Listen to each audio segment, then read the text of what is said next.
आम झील को ना पूरा मो भली अटेंशन दरकार नहले तो से पूरा पूरी रागी जाऊँगी कांदी पकाउची आइदर से खाइब नहले बुलिब नहले से कहा सांगरे कथा हब ता पाखरे केही जने रहिबा निहाती दरकार ताकू फुल टाइम अटेंशन ही अटेंशन दरकार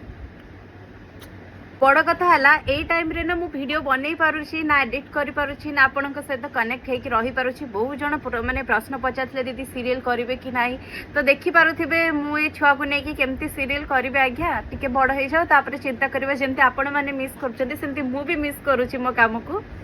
आउ रहिला कि आपनकर लव मैरिज कि अरेंज मैरिज एक्चुअली आमे दी जण को बहुत आगु चिन्हि थिलु बाकी केबे कथा आइ नथिलु घरे माने घरे कथा आइ सैबा परे आमे दी जण कनेक्ट हेलु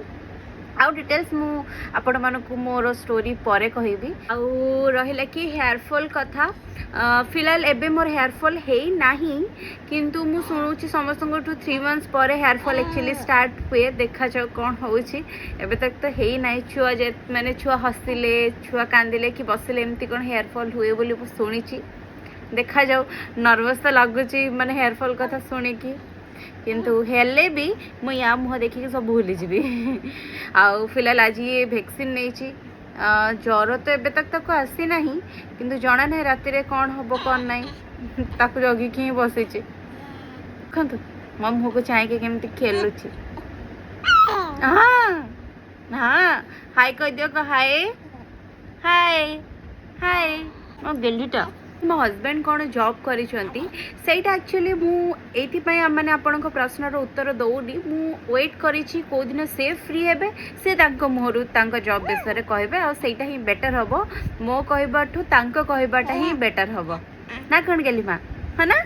हाँ बहुत जल्दी आपण मानक पाखरे मो अल्ट्रासाउंड रिपोर्ट शेयर करी एंड माने मोर जहाँ जहाँ सिम्पटम्स थिला सेटा भी आपण मानक सहित शेयर करी ताकि आपण मानकर माने टिके हेल्प हे जिवो जो माने एबे प्रेग्नेंट अछंती आ डरुछंती कहिना से टाइम तो मु क्रॉस करी गली किंतु से टाइम रे जे केते माने एंजाइटी फील हुए केते माने स्ट्रेस फील हुए सेटा मु ही जानी छी कहिना मु से टाइम देखि क्रॉस करके आसी छी